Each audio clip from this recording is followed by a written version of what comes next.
দেশে গণতন্ত্র ফেরাতে চায় না বলে কিছু লোভী রাজনৈতিক দল ও ব্যক্তি জাতীয় নির্বাচনের বিরোধিতা করছে বলে অভিযোগ করেছেন বিএনপি স্থায়ী কমিটির সদস্য মির্জা আব্বাস। ঢাকা মহানগর দক্ষিণ শাহজাহানপুর থানা বিএনপি আয়োজিত ৩১ দফা ও জনসম্পৃক্তি শীর্ষক কর্মশালায় তিনি এই অভিযোগের কথা বলেন। ভোটের অধিকার আদায়ের জন্য হাজারো মানুষ জীবন দিয়েছে দাবি করে তিনি বলেন, দেশের স্থিতিশীলতার স্বার্থে অনতিবিলম্বে জাতীয় নির্বাচনের বিকল্প নেই।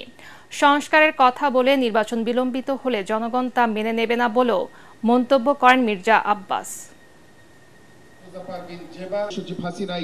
কিছু রাজনৈতিক দল আছে যারা শুধুমাত্র বিরোধিতার জন্য বিরোধিতা করে। ভোটকে ভয় পান কেন? নির্বাচনকে ভয় পান কেন আপনারা?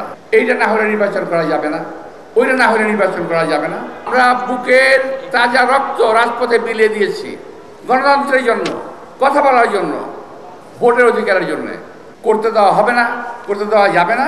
আরে ভাই, আওয়ামী লীগ তো দেশটাকে বাপের তালুক ভাবছিল, যার কারণে যা কিছু তাই বলছে। আপনারাও কি তাই ভাবেন?